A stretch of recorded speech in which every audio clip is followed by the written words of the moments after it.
तुम रोज मंदिर जाते हो, प्रतिदिन मंदिर जाते हो, प्रतिदिन भगवान के मंदिर में पहुंचकर जल चढ़ाते हो, तुम्हें मालूम नहीं रहता कि आज सोमवार की अष्टमी है, तुम्हें मालूम नहीं है कि आज शिवरात्रि है, तुम्हें मालूम नहीं कि आज बुद्ध की अष्टमी है, तुम्हें मालूम नहीं कि आज बुद्ध की प्रदोष है, तुम्हें मालूम नहीं कि आज रवि की प्रदोष है, तुम्हें मालूम नहीं कि आज वो कौन सी तिथि। आप तो बस रोज मंदिर जा रहे हो, रोज शंकर जी को जल चढ़ा रहे हो, रोज बेलपत्र चढ़ा रहे हो, तुम रोज शिव जी की आराधना कर रहे हो, तुम्हें नहीं मालूम कि आज सोमवार की अष्टमी है, कि रविवार का प्रदोष है, कि बुधवार का प्रदोष है, कि गुरुवार का प्रदोष है, कि तुम्हें कोई अंदाजा नहीं। तुम नियम बनाकर बस प्रतिदिन भगवान के मंदिर जाना, भगवान को जल चढ़ाना, भगवान को जल चढ़ाकर बेलपत्र समर्पित कर देना, ये तुमने नियम बनाकर करा। अब तुम्हें अंदाजा नहीं कि आज कोई विशेष तिथि है, जिस तिथि पर अगर कोई भूल से भी जल चढ़ा देता है तो महादेव उस पर कृपा कर देते हैं। लोग कहते हैं सियोर वाले महाराज ने बताया और हमने किया, शंकर जी का कोई उपाय सियोर वाले महाराज ने बताया, हमने किया, लो वाले महाराज ने यह बता दिया, हमने किया। हम कहते तुम्हारा वो करा हुआ काम नहीं करता, जितना तुम रोज मंदिर में जाकर जो जल चढ़ाते हो और तुम्हारे अनायास तुम्हें ध्यान नहीं रहता कि आज कौन तिथि, कौन बार, कौन नक्षत्र, और तुमने बाबा को जल चढ़ा दिया तुम्हारे अंदाजे से बाहर, और तुमने भगवान शिव को रिझा लिया और बस तुम्हें उसका फल प्राप्त हो गया, तुम्हें उसका फल मिल गया। अब तो बस एक केवल आनंद के साथ चले हो। एक बड़ी सुंदर बात है महाराज, एक प्रसंग आता है, एक संत की कुटिया, बहुत सारे भक्त संत के पास आते हैं, बहुत से।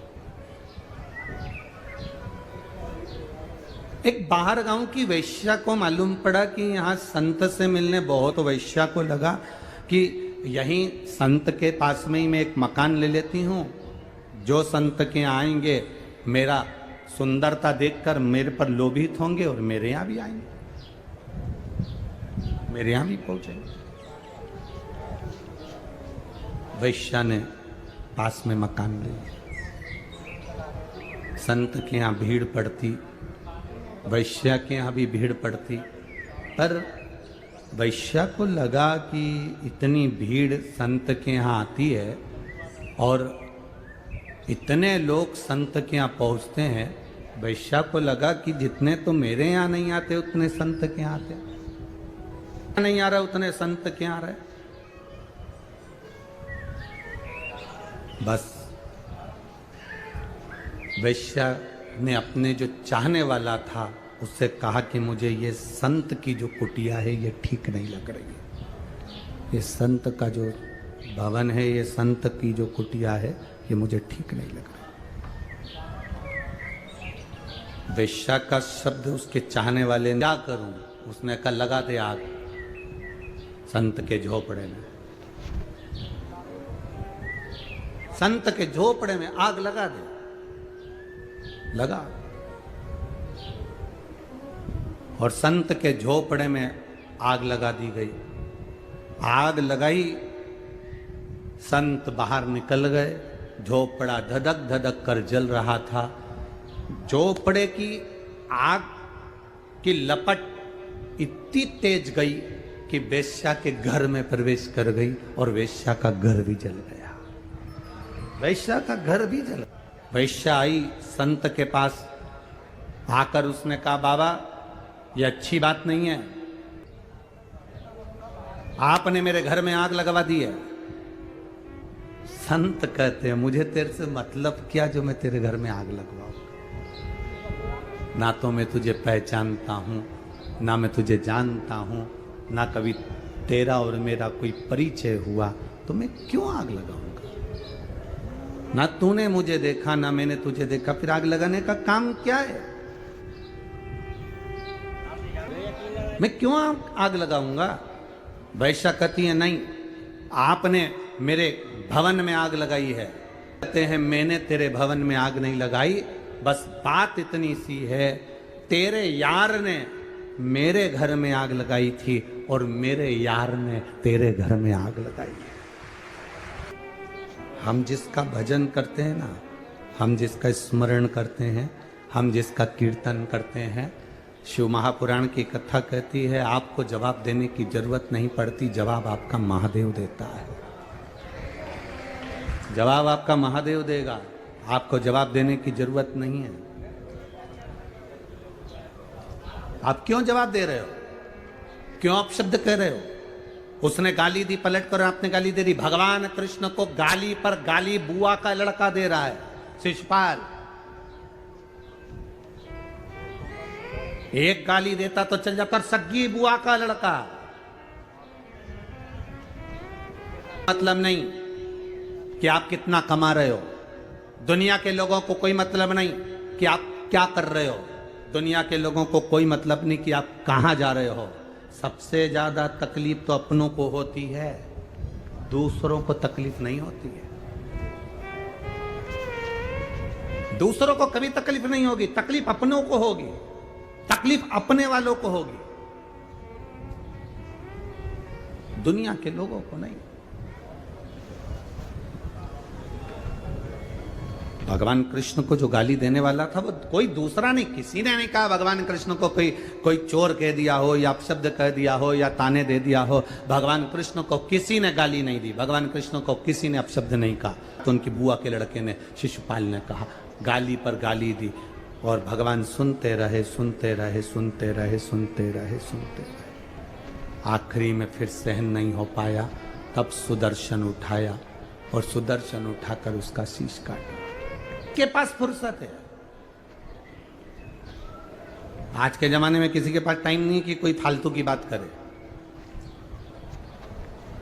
आज के समय में किसी के पास समय नहीं कि कोई फालतू का विवाद करे। बात वहां है, अपनों को तकलीफ है, अपनों। बुरा जो देखन में चलिया, बुरा ना मिलिया कोई। अपना स्वयं।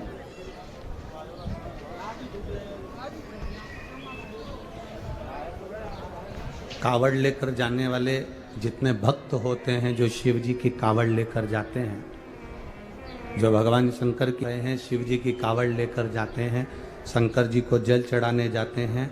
आप में भी कई लोग ऐसे बैठे होंगे जो रोज भगवान के मंदिर जाते हैं, रोज भगवान के मंदिर में जल चढ़ाने जाते हैं। मैं आपसे पूछूं, इतने लोग आस्था चैनल पर कथा सुन रहे हैं, इतने फेसबुक यूट्यूब पर कथा सुन रहे हैं और इतने लोग इस पंडाल में बैठकर कथा सुन रहे हैं, एक अंदाजा लगा कर बताना, कावड़ ले जाने वालों को ताना देने वाला कोई दूसरा नहीं होता, जाने वालों को ताना देने वाला भी अपना ही होता है।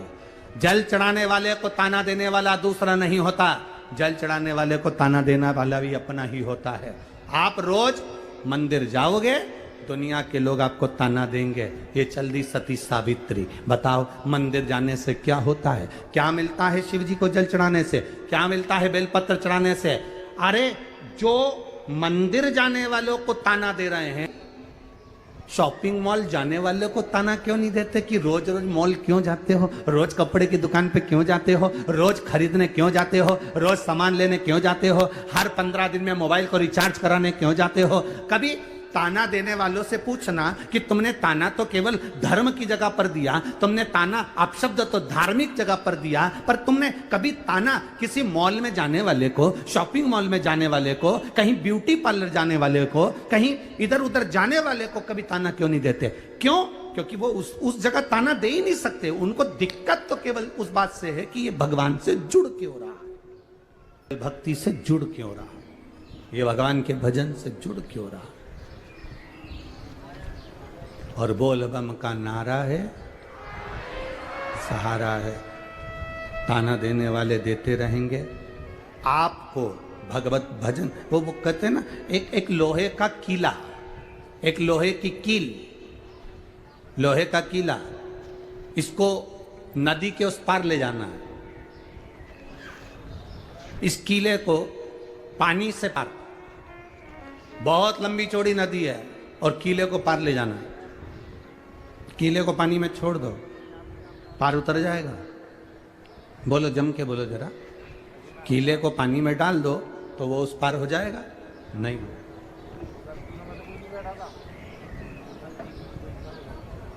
कीले को नदी में छोड़ दो, वो पार हो जाएगा? नहीं। कीले को नदी के पार अगर भेजना है तो उसको लकड़ी में ठोक दो या नाव में उसको ठोक दो, नाव पार होएगी तो कीला भी पार हो जाएगा। ये कीला पानी में तैर कर पार नहीं हो सकता, उसको ठोकना पड़ेगा नाव में, लकड़ी में, तब ये कीला पार होगा। उसी तरह ये शरीर, ये आत्मा, ये चित्त, ये मन ऐसे ही पार नहीं होगा। इसको शिव महापुराण की नौका में इस मन को चरणों में ठोकना पड़ेगा, तब जाकर ये भव सागर से पार हो सकता, तब हो सकता, तो पार कहां से हो सकता। हम तो वहीं की वहीं खड़े हुए हैं और सोच रहे हैं कि ये पार हो जाए। अरे वृंदावन के पांच पंडा एक नाव के अंदर बैठ गए। अब ब्रज के पंडा जब नाव के अंदर बैठे, अब नाव के अंदर बैठे तो उन्होंने बढ़िया जोरदार भांग वांग घोट कर पी ली और पी कर नाव के अंदर बैठे। नाव वाले से बोला, आज नाव तू नहीं चलाएगा, नाव हम चलाएंगे और हमको मथुरा जाना है, वृंदावन से हम नाव लेकर जाएंगे, तू नहीं जाएगा, चल उतर नीचे। नाव वाला नीचे उतर गया। इन्होंने पांचों ने नाव को खेना चालू कर दिया। सवेरे 9 बजे से नाव को खे रहे, शाम की 6 बज गई। तो पंडाओं ने पूछा, क्यों रे, ये कौन सा घाट है? तो क्या ये वृंदावन का घाट है। तो हम तो मथुरा जा रहे थे, अभी तक नहीं पहुंचे। सुबह 9 बजे के निकले, शाम की 6 बज गई, अभी तक मथुरा क्यों नहीं पहुंचे।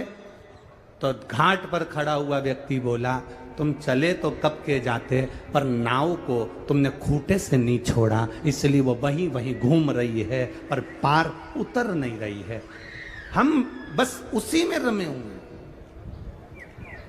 हमारी सद्बुद्धि, हमारा विचार, हम भी वहीं घूम रहे हैं, बस उस जगह पर हम वहीं की वहीं भ्रमण कर रहे हैं, हम वहीं की वहीं घूम रहे हैं। अपने मन को हमने खूंटे से बांध रखा है, परिवार का खूंटा, नातों का खूंटा, रिश्तों का खूंटा, कबीले का खूंटा, हमारे अहम का खूंटा, अहंकार का खूंटा, हमारी वासना, आसक्ति, तृष्णा का खूंटा, इसमें हमने अपने मन को बांध कर रखा है। तो हम पार शिव मंदिर में जाना, सारे खूंटों से छूट कर जाना। शंकर के मंदिर में कभी तुम सेठ बनकर मत जाना। शंकर के मंदिर में कभी भी तुम ये मत सोच कर जाना कि तुम्हारे पास में कितना बड़ा बंगला है, कि कितनी गाड़ी है, कि कितनी फैक्ट्री है, कि कितना दुकान है, कि कितनी जायदाद है। शंकर के मंदिर में कभी ये सोचकर मत जाना कि तुम कितने सुंदर हो। शिव के मंदिर में ये सोचकर मत जाना कि तुम्हारे पास कितना वैभव है। शिव के मंदिर में तुम ये कभी सोचकर मत जाना कि तुम्हारे पास कितनी गाड़ी है। शिव के कितने लोग तुम्हारी बात सुनते हैं। शिव के मंदिर में तो ऐसे जाना जैसे एक पिता से मिलने के लिए एक बेटी अपने बाप के पास जाती है, ऐसे शंकर से मिलने के लिए तुम जाना कि शिव तुम्हारी सुने और तुम शिव की सुने। देवऋषि नारद ने गलती करी। नारद जी ने अहंकारवश रुद्राक्ष की माला को फेंक दिया, नारायण जी के पास में जाकर अपना गुणगान गा भी दिया। भगवान नारायण की आंख में आंसू भी आ गए, किसने निंदा कर दी शिव जी की, अपने मुंह से अपनी बड़ाई कर दी। अपने मुंह से अपनी बड़ाई और पराई की निंदा कभी ना करें। ये निंदा भी करी और बड़ाई भी करी। नारायण ने कह दिया कि तुम्हें बंदर का मुंह लगेगा, मुझे घोड़े का मुंह लगेगा, क्योंकि मैंने निंदा सुनी है। ये करने वाला तो करता रहेगा, क्योंकि कई लोग कहते हैं गुरुजी भगवान से कहा करो ना, ये चुगली करने वालों को काय को पैदा कर देते हैं। जब देखो जब बुराई, जब देखो जब बुराई, जब देखो जब निंदा, जब देखो जब निंदा। बात बात में लोग निंदा कर देते हैं, चुगली करने बैठ जाते हैं। इनको भगवान ने क्यों पैदा करा? हम कहते हैं भगवान के यहाँ पर हर तरह के फूल हैं, भगवान सब तरह के फूलों को रखता है। जैसे हमारे बगीचे में केवल गुलाब ही गुलाब लगा दो तो आनंद नहीं आएगा, थोड़ा बहुत गेंदा लगाना पड़ता है, थोड़ा कनेर लगाना पड़ता है, थोड़ा कमल लगाना पड़ता है। अपने बगीचे में हमें सब तरह का फूल रखना पड़ता है। माली के बगीचे में माली सब तरह का फूल रखता है। एक तरह का रखेगा तो उसका व्यापार अच्छा नहीं चलेगा, 10 तरह का फूल रखेगा तो व्यापार अच्छा चलेगा। भगवान कहते हैं मेरे बगीचे में भी मैंने ढेर पुष्प लगाए हैं। ये चुगली करने वाले को मैंने खुद भगवान निंदा करने वाले को भगवान कहते हैं मैंने पैदा करा है। उसका कारण केवल एक है, ये जिसकी जिसकी निंदा करेंगे वो अच्छा होता चले जाएगा और रोग इनके खाते में आता चले जाएगा, ये ठीक होता जाएगा।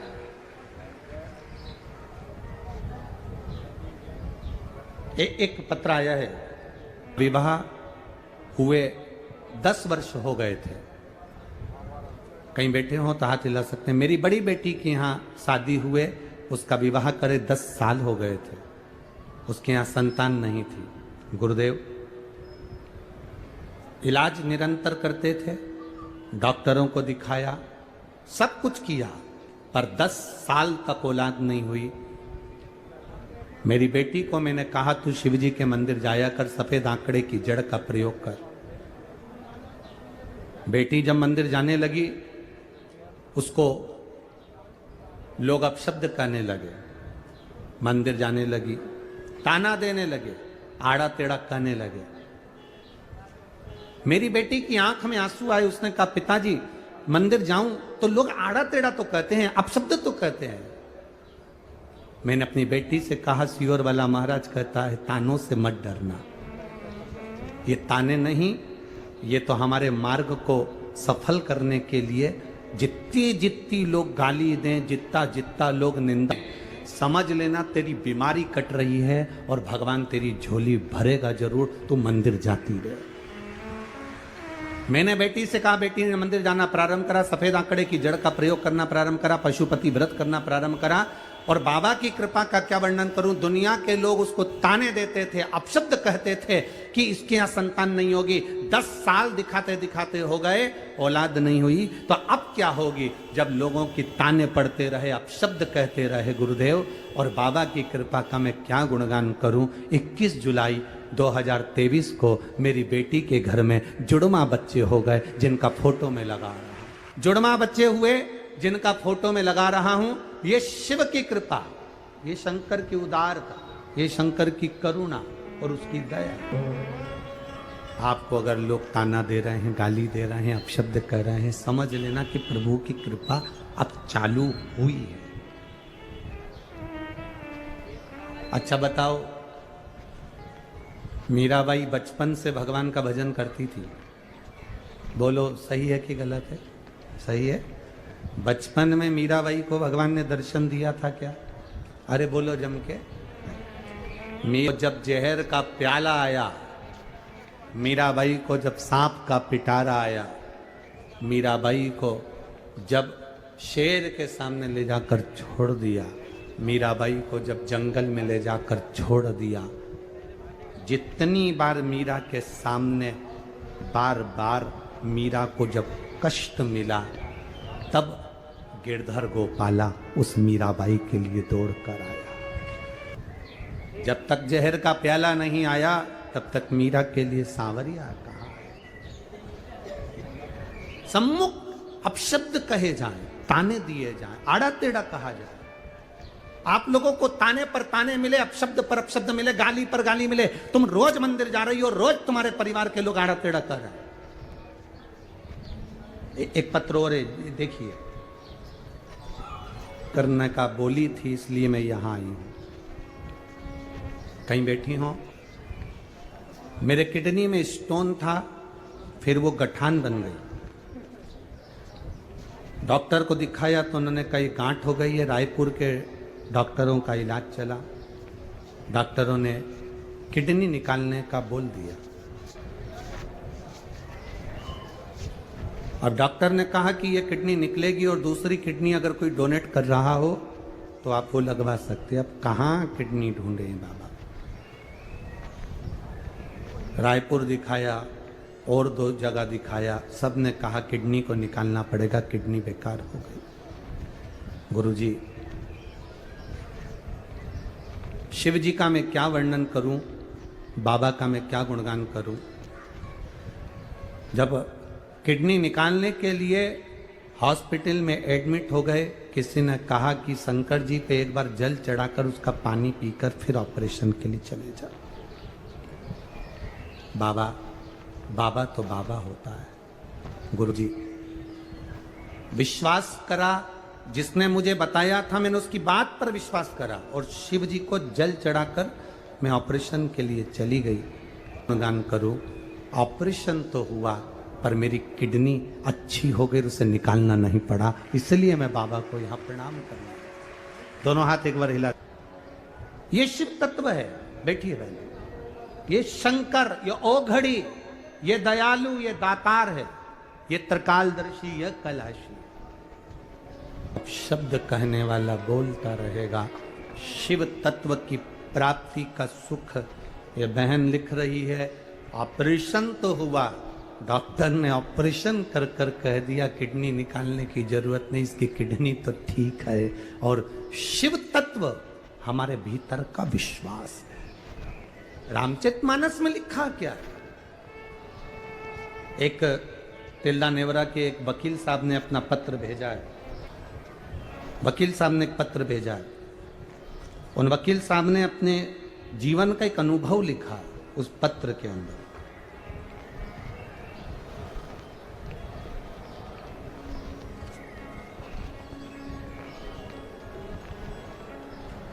जीडी मानकपुरी, जिन्होंने अपना एक, मैं अभी अधिवक्ता हूं, नोटरी करता हूं, मेरे जीवन का एक अनुभव लिख रहा हूं कि जो शिव के मंदिर जाता है, गुरुजी आपने कथा में कहा और लोगों ने जो शिव मंदिर जाना चालू करा, उसका फल हमने हमारे क्लाइंटों में भी देखा है। लोग हमको बोल कर जाते हैं कि हमने जल चढ़ाया था तो हमारा ये केस निपट गया, हमने जल चढ़ाया था तो हमारा ये। जीडी मानिकपुरी जी, शिक्षक कॉलोनी तिल्दा नेवरा, एक विचार, एक संबोधन, एक शब्द, एक अनुभव उन्होंने अपना लिखा कि शिव तत्व है क्या और उस तत्व को हम जाने कैसे। ये हंसने वाले हंसते रहेंगे, कहने वाले कहते रहेंगे।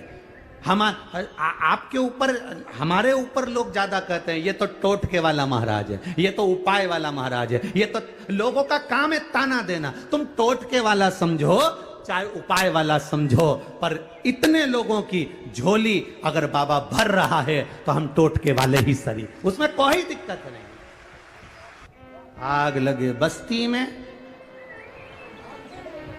अपन रहो, क्या किसको रोई है, चादर तान के सोई है। जितना तुमको अपशब्द कहा जाएगा, जितने जितने लोग तुमको गालियां देंगे, जितना जितना तुमको आड़ा टेढ़ा कहेंगे, आप उतने उतने सीढ़ी सीढ़ी सीढ़ी सीढ़ी चढ़ते चढ़ते चढ़ते चढ़ते एक दिन मेरे शिव तत्व को प्राप्त कर जाओगे और मेरे महादेव के हो जाओगे, उतने नजदीक पहुंचोगे। मीराबाई को जब तक अपशब्द ना किया गया, मीराबाई के सामने गिरधर गोपाल नहीं आए। जब मीराबाई को ताने दिए गए, कहां है तेरा कृष्ण, कहां गिरधर गोपाला, कहां तेरा कन्हैया, जहर का प्याला अमृत कर दिया, सांप का पिटारे में पुष्प की माला कर दी, शेर के सामने खड़े होकर भगवान ने बंसी का में, जहां प्रहलाद के सम्मुख में खोलते तेल में डाला, ठंडा पानी हो गया, हाथी के पांव के नीचे प्रहलाद को डाला, बच गया। जब तक उसको त्राणना नहीं मिली तब तक वो सुख का अनुभव नहीं करा, परमात्मा के एक करीब का अनुभव। एक लोटा जल की महत्वता का स्मरण करना है। हम आपसे कहेंगे रोग हो, बीमारी हो, तकलीफ हो, डॉक्टर को जरूर दिखाओ। किसको दिखाओ? डॉक्टर को जरूर दिखाओ। जितनी जांच डॉक्टर बोले वो सारी जांच कराओ, जैसा जैसा डॉक्टर बोले वैसा करिए। पर उस डॉक्टर का काम है बताना, वो डॉक्टर के अनुसार बताए वैसा करो। दवाई लो, औषधि लो, जैसा बोल रहा है, जितनी जांच बोल रहा है वो सब कराओ। एक काम और करते रहना, जब जब डॉक्टर के यहाँ जाना तब तब मेरे महादेव का श्री शिवाय नमस्तुभ्यम बोलते जा। एक पत्र और है। बच्चा मर गया था, वो बच्चा जीवित वापिस हुआ। अगर वो बच्चा यहाँ आया हो आपके साथ में, भोलेनाथ की महिमा का मैं क्या बखान करूं गुरुदेव। मेरे छोटे भाई का लड़का भतीजा जो कि 1.5 वर्ष का है, वह खेलते खेलते पानी की बाल्टी के अंदर उल्टा हो गया। पानी की बाल्टी के अंदर उल्टा हो गया। आधे घंटे तक उसका मुंह बाल्टी के अंदर था, पैर ऊपर थे। हम अपने गांव के हॉस्पिटल में लेकर गए तो डॉक्टर ने कह दिया इसकी श्वास रुक गई है। सारी जांचें कर कर कह दिया ये मर गया है। तुरंत आप चाहें तो और दूसरे डॉक्टर को दिखा लें। हमने गांव के डॉक्टर को दिखाया तो उन्होंने कह दिया इसकी श्वासें तो बंद हो गई है, श्वास नहीं चल रही है, अब इसको हम कहाँ ले जाएं। फिर भी हमारा मन नहीं माना कि मेरा बेटा मर, हम उसको सीधे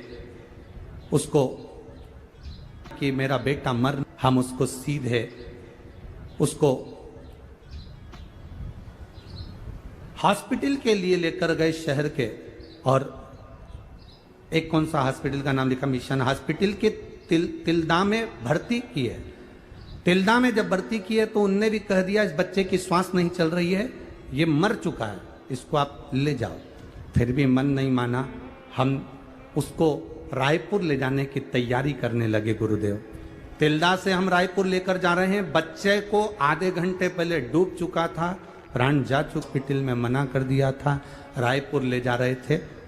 बीच में हम आपकी कथा सुनते थे तो कहा शंकर का बीच में मंदिर पड़ गया, वहीं से शिव जी को देखकर श्री शिवाय नमस्तुभ्यम कहना प्रारंभ कर दिया बस। और उस बच्चे को हम पूरे रायपुर के हॉस्पिटल में घूमते रहे, पर कोई हॉस्पिटल वाला उसको रखने को तैयार नहीं था। सब जगह एक ही बात बोले कि ये तो चला गया। तब गुरुदेव हम क्या वर्णन करें, तभी मैंने संकल्प ले लिया, बाबा तू अगर इसको बचा लेगा तो तेरा दरवाजे में आकर कथा सुनूंगी और एक बार पशुपति व्रत अवश्य करूंगी। तभी रायपुर का एक हॉस्पिटल जिसने इस बच्चे को झेल लिया और इस बच्चे को वेंटिलेटर पर रख दिया। हॉस्पिटल के डॉक्टरों ने कहा ये जीवित तो लग नहीं रहा, परंतु एक बार वेंटिलेटर पर रखा। हम पास के मंदिर में गए, वहां से जल लाकर बेटे के ऊपर छीट दिए। 20 मिनट के बाद बेटे ने आंख खोल ली। गुरुदेव, हम उस बच्चे को यहाँ लेकर आए। कहाँ है? लाए बच्चा। ये शिव तत्व है, ये ओघड़ी तत्व है। डॉक्टर को दिखाओ, उसकी दवाइयां लो, उसकी औषधि लो। डॉक्टर भी शिव का एक रूप है, उसके पास पहुंचो, उससे कहो। और अगर मेरा शिव साथ में है तो डॉक्टर रूपी शंकर और ओघड़दानी शिव दोनों मिलकर आपके जीवन को वापिस नूतनता दे सकते हैं। क्यों नहीं देगा?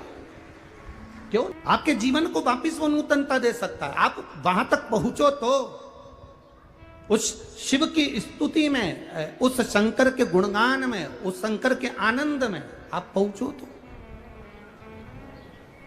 हमारा विश्वास, हमारी दृढ़ता, हमारी भक्ति डोलना नहीं चाहिए। लोग कहेंगे आपको, आप शब्द कहने वाले कहेंगे, जितना जितना लोग गालियां दे, जितना आप शब्द कहें, जितना ताना दे, जितना आड़ा टेढ़ा बोले, बोलने दो। जितना कहना कहने दो। आप अपना विश्वास दृढ़ करिए उस परमात्मा के भरोसे पर। जब तक है तब तक हमारा बाल बांका नहीं हो सकता। कहने वाले, अब शब्द कहने वाले, ताने देने वाले बोले, बोलने दो। आज ही किसी ने एक प्रश्न किया था, गुरुजी आप लोगों से कहते हो कि शिव महापुराण की कथा में जो आता है उसका 3 महीने में काम हो जाता है, ऐसा यहाँ क्या होता है?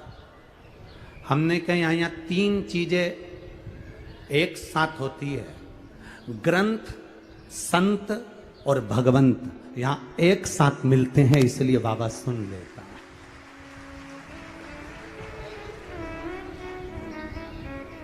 आप जाओ शिव महापुराण की कथा में तो कोई पूछे कि वहां क्यों जा रहे हो, इतनी भीड़ पड़ रही है। जरा ये श्री नाथ में बड़े बड़े, जैसा एक पंडाल है इससे 3 पंडाल लगाए और उसके साथ में आप पीछे तक अंदाजा लगा के देखो तो पेड़ों पे लोग चढ़ चढ़ के बैठे हैं, टंकियों पर, पानी पर, दीवालों पर, जहां जिसको जगह मिल जाए वहां चढ़कर बैठे। जगह है कहां? हम तो कई बार आस्था वालों से भी कहते हैं कि जरा कैमरा जोरदार लिया हो जिसमें ये सब चीजें तुम कैच करते रहो और दीवार तक दिखाओ कि कहाँ भक्तों का भाव है, कहाँ श्रद्धा, कहाँ विश्वास, कहाँ भरोसा है आपका दृढ़ी। ये कौन है जो यहां कथा में आकर बैठे हैं? ये भगवंत हैं। और कथा में कई संत भी आकर बैठे हुए हैं और कथा में ये ग्रंथ भी रखा हुआ है। तो ग्रंथ, संत और जम के बोलो भगवान, ये तीनों का समावेश इस शिव महापुराण की कथा के अंतर्गत होता है। तो भगवान उसकी मनोकामना पूर्ण कर देता है। ये शिव तत्व की प्राप्ति है, ये आनंद की प्राप्ति। बोल बम का नारा है। ये हमारे भीतर का एक विश्वास, हमारे भीतर की एक दृढ़ता, हमारे भीतर का एक भरोसा, सुखता का, आनंदता का भाव कि भगवत स्मरण में जो फल है आपके, आप जाएं डॉक्टर को दिखाएं, डॉक्टर बोले वैसा औषधि कराएं, डॉक्टर बोले जैसा आप काम करें, जांच कराओ, सब कुछ कराओ, पर साथ में आपके भीतर शंकर की भक्ति को जागृत करिए। शिव के भीतर, आपके भीतर शिव की भक्ति को जागृत करिए। बेटा एजुकेशन, बच्चा अच्छी पढ़ाई करे, सीए की पढ़ाई कर रहे हो आप, मेरी बेटियों से निवेदन है दिल से पढ़ाई करो, मेरे बेटों से निवेदन है दिल से पढ़ाई करो, अच्छी करो, दिल से मजबूत, एकदम दमदारी से। जितना कभी नहीं पढ़े उतना अब पढ़ो। की तैयारी कर रहे हो, सरकारी नौकरी की तैयारी कर रहे हो, एक बार अगर नहीं निकले, दो बार नहीं निकले, हिम्मत मत हारना। अब शंकर के भरोसे अब की बार शिव जी पर जल भी चढ़ाऊंगा, बेलपत्र भी चढ़ाऊंगा, शहद लगाकर भी जाऊंगा और साथ में जो अभी तक मेहनत करी उससे 4 गुनी मेहनत ज्यादा करूंगा, और ज्यादा करूंगा तो रिजल्ट मेरा अच्छा आएगा। आने वाले का साथ मेरा महादेव हमेशा देता है। जो मेहनत ही नहीं करता, पढ़ा है, बैठा है, बस अपने को क्या करना, तो फिर मेहनत भगवान करें, मेहनत तो मैंने भी करी ना। दुनिया के लोगों ने तो अमृत पिया, सारे देवताओं ने अमृत पिया, देवाधिदेव महादेव कहते मेरे भाग्य में विष आया था, मैंने विष पिया। शिव तत्व की प्राप्ति, आपका बड़ा आत्मीय प्रेम हर जगह जहां कथा होती है छत्तीसगढ़ में, आपका आशीर्वाद इस व्यासपीठ को मिल जाता है। एक बार जोरदार ताली बजाकर बहुत बहुत साधुवाद है। तो संत, भगवंत और तीसरा है ग्रंथ, ये तीनों का समावेश है यहाँ, तीनों का। तीसरा है ग्रंथ, ये तीनों का समावेश है यहाँ, तीनों का।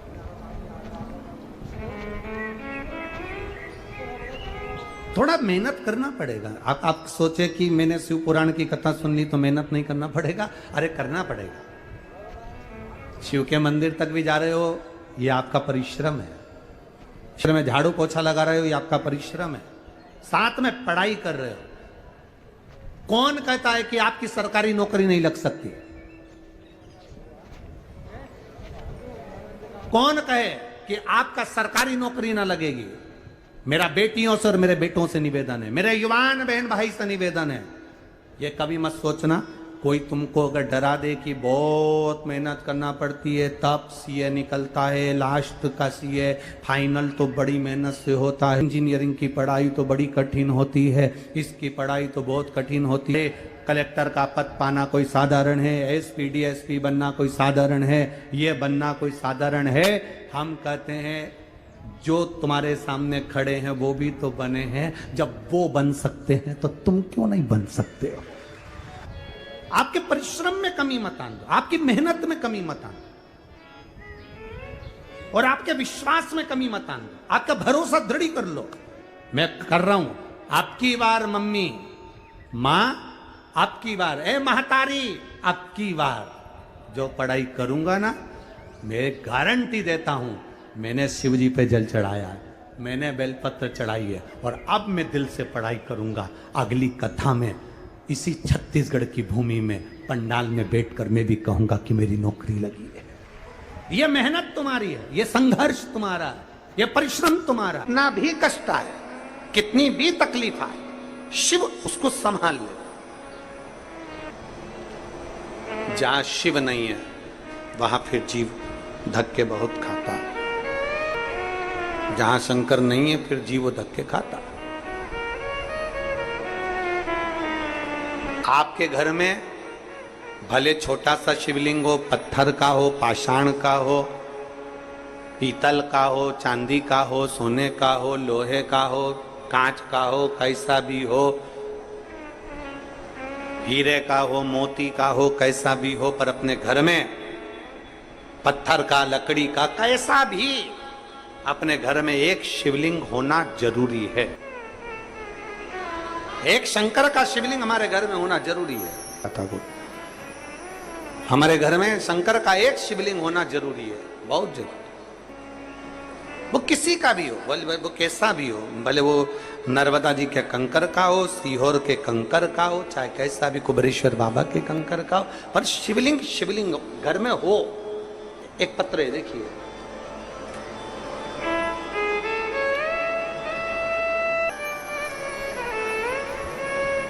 मैं कमला साहू, पति भागवत प्रसाद साहू, कुनकुरी, जिला रायपुर, छत्तीसगढ़ से आई हूं। कहीं बैठी हो तो हाथ हिला सकती हूं। साहू, पति भागवत प्रसाद साहू, कुनकुरी, जिला जशपुर, छत्तीसगढ़ से आई हूं। कहीं बैठी हो तो हाथ हिला सकती हूं। मेरे पिताजी के पीठ पर एक गठान हुआ, दूसरा गठान हुआ। डॉक्टर द्वारा हमें दिनांक 3/5/2024 को ऑपरेशन का बोल दिया गया। 5वें महीना 2024 में जब ऑपरेशन का बोला, तब हमने डॉक्टर से कहा मैं थोड़ा सा दिन दे दो। डॉक्टर कह रहा है कि इनके शरीर में गांठें बढ़ रही है, इसलिए इसका ऑपरेशन जल्दी से कराना पड़ेगा और इस जांच होने के लिए जाएगा कि ये गठान है काहे की। तभी हमने डॉक्टर से केवल 7 दिन मांगा और 7 दिन लेकर हम घर आ गए। आपकी व्यासपीठ से आपने दुर्वा का प्रयोग बताया था कि सफेद दुर्वा शिवजी पर चढ़ाना चाहिए और उस दुर्वा का सेवन करना चाहिए। फिर आपने बेलपत्री का उपाय बताया। तभी हमने आपके मुख से सीहोर के कंकर शंकर की महत्वता, रुद्राक्ष की महत्वता सुनी। हम सीहोर गए, वहां से रुद्राक्ष लेकर आए, उसको तांबे के कलश में गड़ाकर चढ़ाकर उसका जल देने लगे, कटोरी भर भर कर, और गठान वाले स्थान पर भी उस जल को लगाने लगे। गुरुदेव, मैं बाबा का क्या गुणगान करूं। 3/5/2024 को ऑपरेशन का डॉक्टर ने बोल दिया और फिर 22/5/2024 को हम जब बाबा का जल, बेलपत्र और दुर्वा देना चालू कर दिए, उसके बाद हमने 22/5/2024 को फिर जांच कराई और डॉक्टर ने जांच करा और जांच करने के बाद कहा कि इनके शरीर में गठान नहीं है, सारी गठानें समाप्त हो गई है और जो इनको कैंसर जैसा बताया गया था वो भी इनको नहीं है। मैं बाबा को धन्यवाद देने के लिए यहाँ पर, बेटी थी, बेटी को जो गांठ हो गई थी, निषाद, प्रेमलता निषाद, पति राजेंद्र निषाद, ग्राम नवागांव।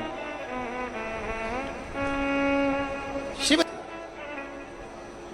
आप जितना भरोसा, जितना विश्वास, जितनी दृढ़ता, ये पत्र में उन्होंने लिखा कि गठान होने के बाद 22/5/2024 को फिर जांच कराई और बाबा ने ऐसी कृपा करी कि उनकी गठानें गल गई और जांच में वापस आया कि इनको कैंसर जो बताया गया था, तब उस कैंसर की रिपोर्ट भी नॉर्मल आ गई। मैं बाबा को यहाँ धन्यवाद देने के लिए आई।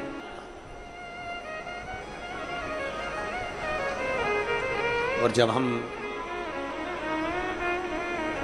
भगवान शिव, भगवान शंकर की कथा भी ये कहती है, जहां शिव है, जहां शंकर है, हो सकता है कर्म का खेल है, कष्ट जरूर आता है, कर्मों का खेल है, थोड़ा बहुत। ऐसा नहीं कि कष्ट नहीं आएगा, दुख नहीं आएगा, बीमारी नहीं आएगी, रोग नहीं आएगा, तकलीफ नहीं आएगी, ऐसा आएगा। कर्म का भोग तो भोगना है मनुष्य को, वो तो आता है।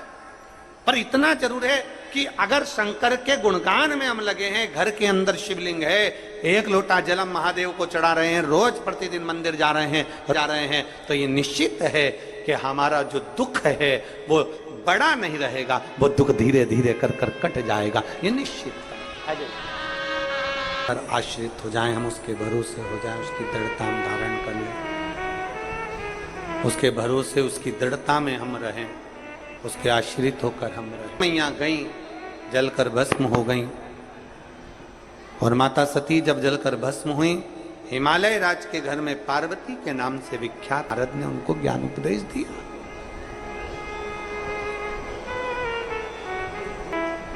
मैनावती रो रही थी, आंखों से आंसू बह रहा था कि मेरी बेटी का भाग्य, नारद जी बता रहे हैं बेटी का भाग्य, और नारद जी भाग्य बताते बताते कहते हैं कि इसको जो पति मिलेगा अड़भंगधारी मिलेगा, भस्मीधारी मिलेगा, जटाजूट बांधने वाला, भस्म लगाने वाला, भस्मी धारण करने वाला। अरे भस्म का मतलब समझो तो कि भस्म है क्या? कागज जला राख हो गया, कपड़ा जला राख हो गया, जो चीज जलती है वो राख हो जाती है। अब राख को कोई राख को आग लगा के बताओ तो क्या होगा? अरे बताओ तो जम के। भस्म में आग लगाओगे तो भस्म ही रहेगी। भस्म में आग लगाओगे तो वो तो भस्म ही है, राख में आग लगाओगे तो वो तो राख ही है।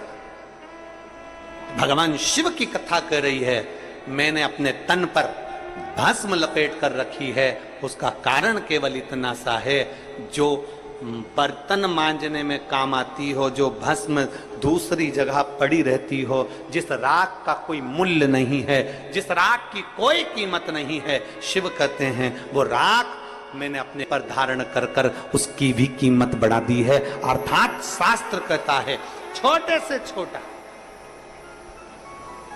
छोटे से छोटा, बहुत छोटा, बहुत छोटा, जो कोई जिसकी कोई कीमत लोग ना जाने, जिसको लोग व्यर्थ समझते हैं, किसी काम का नहीं। और फिर निवेदन आप सबसे, जितने भिलाई की इस पवित्र भूमि से कथा सुन रहे हैं, जितने छत्तीसगढ़ की पावन धरा से कथा सुन रहे हैं, और जितने आस्था चैनल के माध्यम से, फेसबुक यूट्यूब के माध्यम से कथा सुन रहे हैं, होगा कभी यह मत सोचना कि आप बहुत छोटे हो, कभी यह मत सोचना कि आप बहुत गरीब हो, कभी यह मत सोचना कि आप कुछ नहीं कर सकते, कभी यह मत सोचना कि आप बहुत छोटे हो, मेरी कोई कीमत ही नहीं। जिसकी कोई कीमत नहीं होती, अगर वो शंकर पर एक लोटा जल चढ़ाने लगे तो वो भी कीमत वाला हो जाता है, वो भी कीमत वाला हो जाता है। अगर एक लोटा जल देवादिदेव महादेव को चढ़ता रहे तो उसकी भी कीमत हो जाती है। पार्वती जी का भाग्य बता दिया कि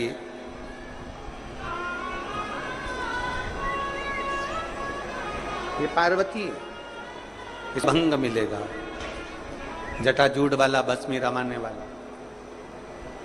बस इतना निवेदन जरूर है, भगवान ने शरीर पूरा दिया है, भगवान ने शरीर पूरा दिया है तो राम राम करो, शरीर पूरा दिया है तो भजन भी पूरा किया करो, शरीर पूरा दिया है तो भक्ति भी पूरी किया करो। आदि भक्ति हमारे सनातन धर्म की पहचान नहीं है,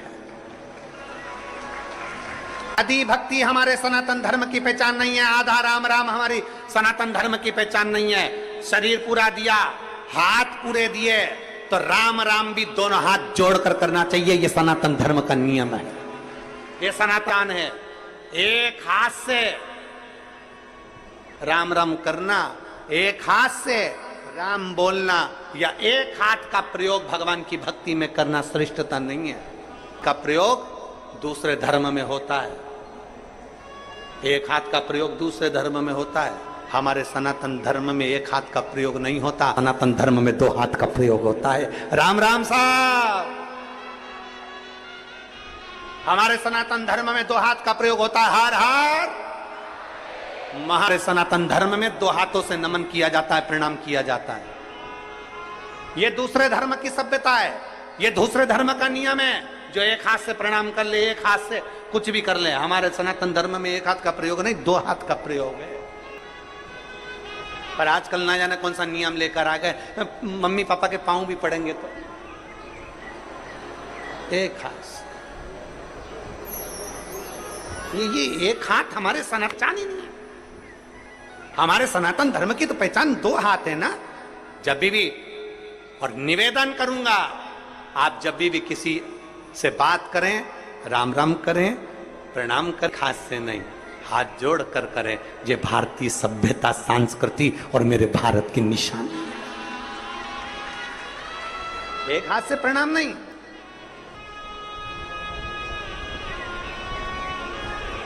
पहचान दोनों हाथ है। पूरा शरीर दिया है तो पूरा प्रणाम होना चाहिए, पूरा शरीर दिया है तो पूरा नमन होना चाहिए, पूरा शरीर दिया है तो पूरा भजन होना चाहिए। इसलिए दोनों हाथ, जब श्री शिवाय नमस्तुभ्यम बोलते हैं आप लोग तो कैसे बोलते हो हमें नहीं मालूम, पर हमारे हाथ नीचे जाकर शिवलिंग की आकृति में आकर, ये दोनों हाथ नीचे जाते हैं, शिवलिंग की आकृति में आ जाते हैं। और शिवलिंग की आकृति में आने के बाद फिर हम भगवान शंकर का गुणगान करते हैं कि शिव इन सब का कल्याण करने वाले, और सदा कृपा करने वाले, करुणा करने वाले, कृपा करना, करुणा करना। करें आप भी, जब गुणगान करें आप भी, जब मंत्र जाप करें, दोनों हाथ जोड़कर शंकर के पास जाएं, दोनों हाथ उठाकर हर हर महादेव, भगवान शिव की स्तुति करें, भगवान शंकर का स्मरण करें, दोनों हाथ। सुंदर का है, कई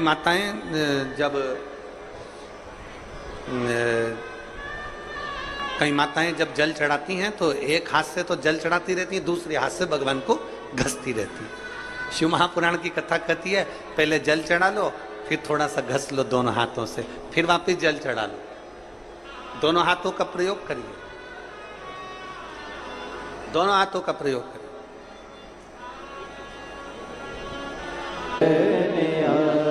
पार्वती जी के लिए नारद जी ने कह दिया कि इनको जो पति मिलेगा वो भस्मधारी, जटाजूट बांधने वाला, भस्म रमाने वाला, कोई बात।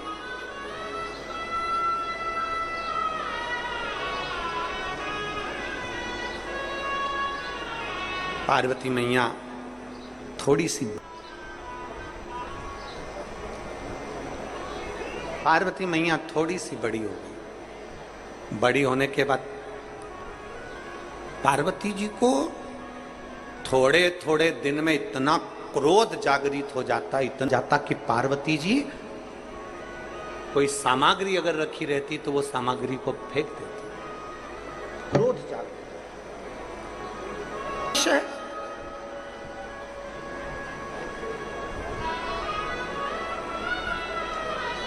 छोटा सा बच्चा, छोटी सी बेटी अगर गुस्सा कर रही है, क्रोध कर रही है, आप समझा रहे हो, ज्ञान दे रहे हो, बता रहे हो, उसके बाद भी अगर बच्चा क्रोध में कमी नहीं कर रहा, चिड़चिड़ प्रवृत्ति में कमी नहीं कर रहा, समझ लेना ये तुम्हारा आज का क्रोध नहीं है, इसके पूर्व जन्म में, इसका कोई पूर्व का जो जन्म होगा उस जन्म में कोई ऐसा कर्म हुआ होगा जिसके कारण इस बेटा बेटी में, इस बच्चे में, इस व्यक्ति में क्रोध समाहित हो गया, क्रोध समाहित हो गया।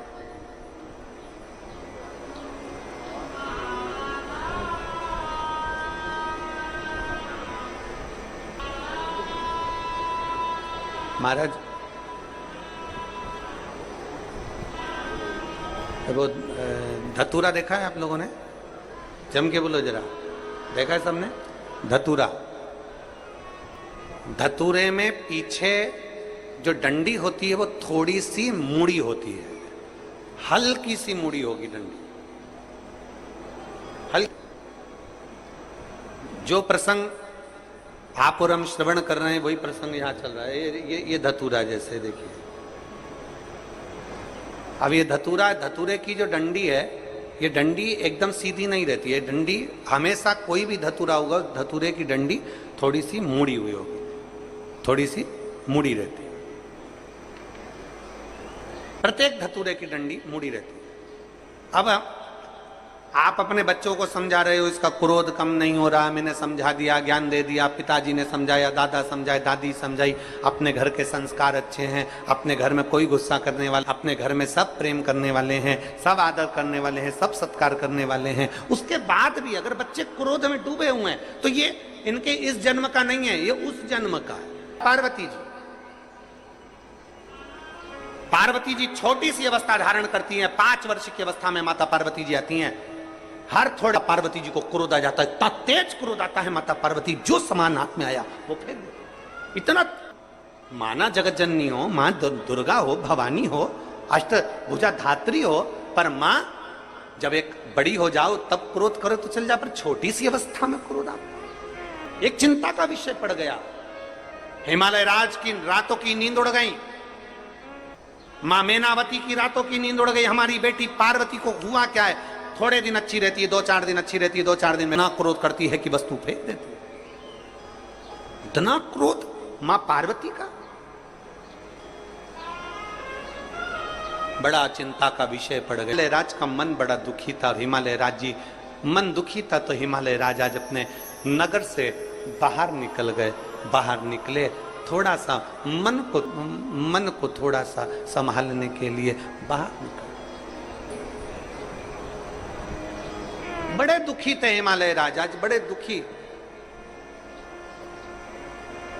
चल दिए, मन दुखी था। कई बार बच्चों का चिड़चिड़पन देखकर, कई बार बच्चों की हालत देखकर, बच्चों का क्रोध देखकर माँ की तो आदत हो जाती है। माँ तो रोज घर में रहती है, 24 घंटे रहती है, तो माता को तो मालूम है कि बच्चे की स्थिति क्या है, क्या कर रहा है, बच्चे की स्थिति क्या है, बच्चा क्यों चिड़चिड़ कर रहा है, माँ को मालूम है। पर पिता ऑफिस जाने वाला, पिता नौकरी करने वाला, पिता दुकान पर रहने वाला, संडे के दिन घर पर रहा, मंडे के दिन घर पर रहा, छुट्टी वाले दिन घर पर रहा, घर पर रहता है और बच्चों की ऐसी हालत देखता है, चिड़चिड़पन देखता है, गुस्सा देखता है, क्रोध देखता है, तो पिता को क्रोध आ जाता है। पिता का मन दुखता है, पिता का दिल रोता है कि मेरे घर में मेरी पत्नी अच्छी है, हमारे संस्कार अच्छे हैं, मेरे माता पिता अच्छे हैं, मेरे भाई बहन, फिर ये बच्चों में ये गुण कहां से आ रहा है? स्कूल अच्छा है, टीचर अच्छे हैं, फिर बच्चों में ये चिड़चिड़पन कहां से आ रहा है, ये गुस्सा कहां से, ये कहां से आया? आज हिमालय राज के नैनों में जल भर गया। मेरी बेटी पार्वती और मेरी बेटी पार्वती जी की ये दशा, मेरी बेटी पाशा, नैनों में जल भर गया। हिमालय राज बाहर निकल गए। आज भवन से बाहर निकले हिमालय, और हिमालय राज भवन से बाहर निकले, कुछ दूर चले ही थे, थोड़ी दूर हिमालय राज चले ही थे। इतनी देर में हिमालय राज को आज भगवान शंकर के परम भक्त, भगवान शिव के प्रिय भक्त श्री तुमरुका जी का दर्शन हुआ।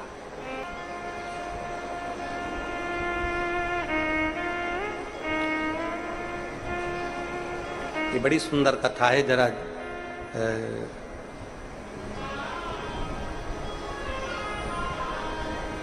सावन के महीने की ये बड़ी प्रिय कथा है, आप इसका स्मरण जरूर करिएगा। बहुत बहुत साधुता इस कथा को,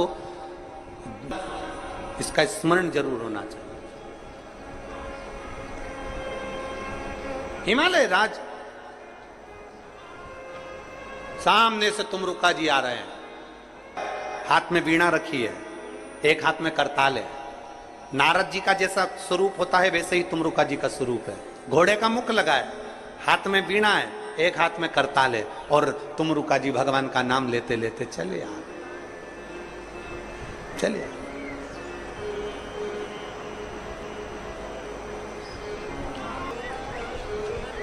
हिमालय राज ने जो तुमरुका जी को देखा, तुमरुका जी को देखते ही हिमालय राज ने तुरंत, उसी समय, उसी पल, उसी घड़ी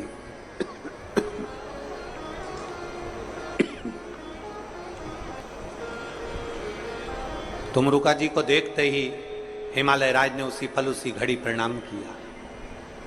तुमरुका जी ने हिमालय राज के चेहरे की दशा देखी और दशा देखकर पूछा, हिमालय राज आज आपका चेहरा मुरझाया हुआ है? कही है हिमालय राज ने, दुनिया के किसी व्यक्ति में ताकत नहीं है आपको झुका दे।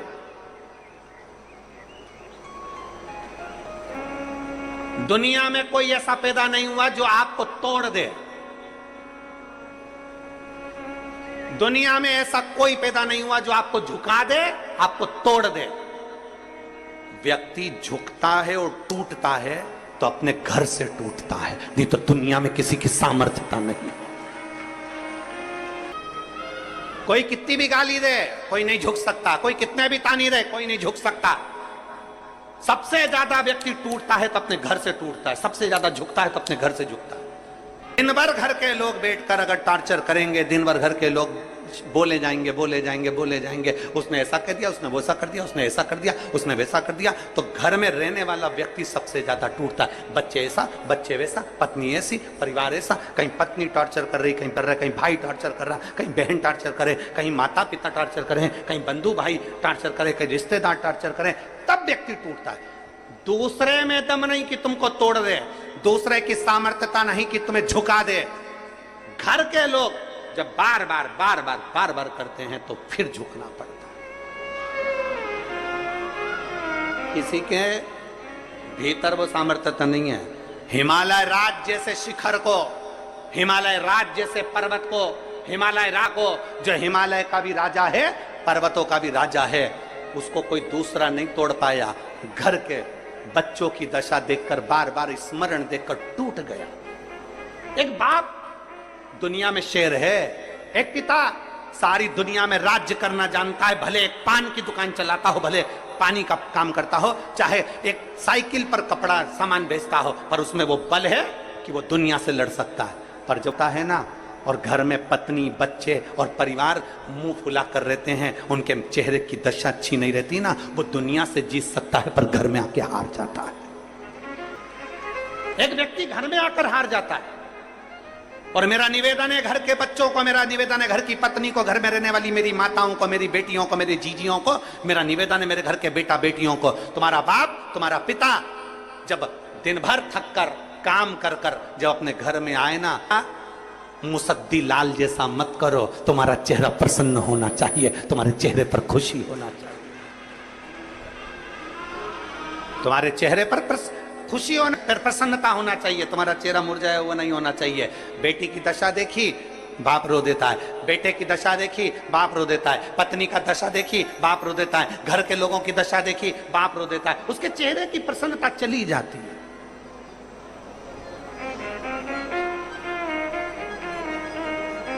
चाहे वो घर का पिता हो, चाहे घर की स्त्री हो। घर की नारी भी एक ऐसी है, सबसे भिड़ लेगी, सबसे लड़ लेगी, सबसे झगड़ लेगी, अच्छे अच्छे को जवाब देकर आ जाएगी, और वक्त पड़ गया तो दो चार धर के भी आ जाएगी। वक्त पड़ गया तो दो चार धर के भी आ जाएगी घर की स्त्री।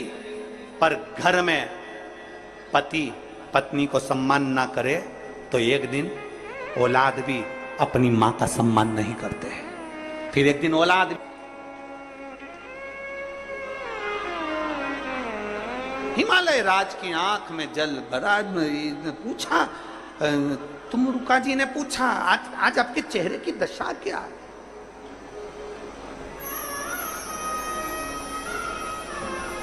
आज आपके चेहरे की ये दशा क्यों है?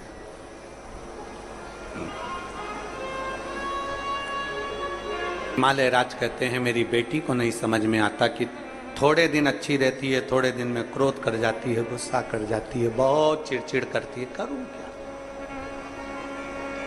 तुम रुका जी ने कहा, देवऋषि नारद ने आपकी बेटी की पत्रिका बनाई, भाग्य बनाया, बताया। क्या बताया? कि बेटी अच्छी है, भाग्य अच्छा है, सब कुछ अच्छा है। फिर ये बेटी को तकलीफ क्या है? तुम रुका जी ने कहा, पूर्व समय का ग्रह ऐसा होता है, पूर्व समय का कर्म ऐसा होता है, जिसकी याद बनी रहती है तो हर थोड़े दिन में वो याद आती है तो व्यक्ति चिड़चिड़ा हो जाता है। तुम्हारी बेटी के साथ भी यही क्रम है। पार्वती अभी 5 वर्ष 6 वर्ष की है, और अगर इतना क्रोध कर रही है, इतना चिड़चिड़ कर रही है, तो जरूर पूर्व समय का अनुमान होगा। तुम रुका जी ने कहा, मैं आपकी बेटी के दर्शन करना चाहता हूं। बेटी के दर्शन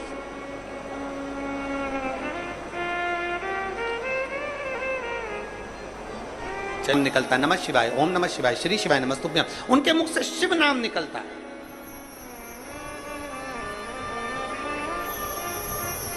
जिसके मुख से शिव नाम निकलता है उसको, जिसके हाथ से शंकर जी को एक लोटा जल चढ़ता है, उसको जब भी आती है तो दुख की घड़ी क्षण उस व्यक्ति को पहले महसूस होने लगता है।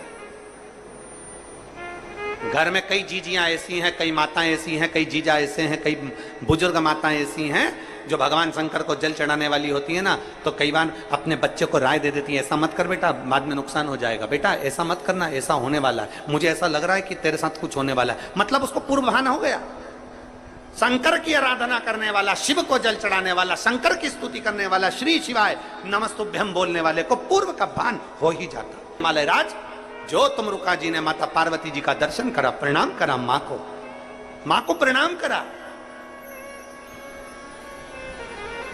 हिमालय राज ने पूछा, तुम एक छोटी सी कन्या को प्रणाम कर रहे हो? तुमरुका जी कह रहे हैं, ये छोटी सी कन्या नहीं, इस कन्या का जो पूर्व का जन्म है वो मां सती का है। अपने पिता की यज्ञ की अग्नि में कूद कर भस्म हो गई थी, ये वो सती मां है। सती मां है जो अपने पिता के यज्ञ अग्नि में कूद कर भस्म हो गई थी, दक्ष प्रजापति के यहां यज्ञ में कूद कर भस्म हो गई थी, ये वो सती हैं। और आप कहते हो कि मेरी बेटी क्रोध करती है, चिड़चिड़ करती है।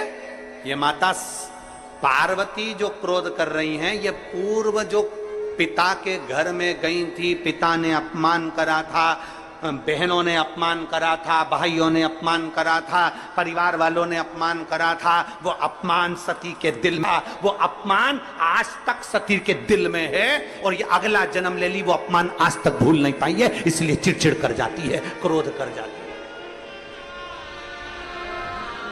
वो अपमान आज तक नहीं भूली।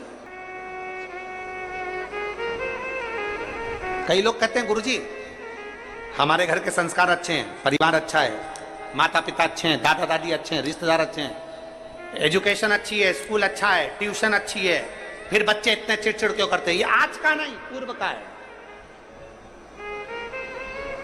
ठीक में जो सती थी, पूर्व का अपमान उसके दिल में जो भरा हुआ है, वो अपमान समाप्त कैसे होगा? तुमरुका जी ने कहा, अगर पार्वती शिव की आराधना करे। राज बोले, ये तो देवऋषि नारद ने मेरी बेटी को वैसे ही शंकर की आराधना बताई। मेरी बेटी को तो शंकर भगवान की आराधना, देवऋषि नारद जब बेटी गोदी में थी उस समय कहकर चले गए थे कि शिव की आराधना करे पार्वती,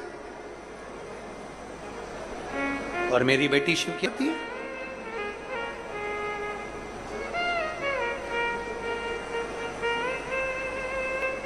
अगर तुम्हारी बेटी शिव की आराधना करे और आराधना करते करते करते करते करते करते श्रावण का महीना आ जाए, और श्रावण के महीने में अगर मान लो भूल से भी शिवरात्रि पड़ जाए, भूलवश भी शिवरात्रि पड़ जाए, और यदि प्रथम पहर के पूजन में पार्वती अगर एक शिव की आराधना करते करते भगवान शंकर के नाम को पुकारती हुई शिव की पूजन कर ले, शिव की पूजन आराधना वश भी श्रावण के महीने की शिवरात्रि पर भूल वश भी अगर पूजन कर ले, तो फिर वो पार्वती जो पूर्व का उसका अंदर जो समय का अपमान भरा हुआ था, वो सब भूलवश भूल जाएगी, और पार्वती शंकर की आराधना में इतनी डूब जाएगी कि शिव उसको दर्शन देने के लिए आ ही।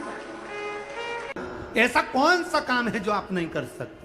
याद दिलाना है, हनुमान जी को भी आता था उड़ना, हनुमान जी को भी आता था लंका तक जाना, वो भी वीर थे, पर उनको जामवंत ने याद दिलाया कि तेरे में वो बल भरा हुआ है। शिव महापुराण करती क्या है? आपके बल को याद दिलाती कि आप में कितना बल है, आप में कितनी एनर्जी है।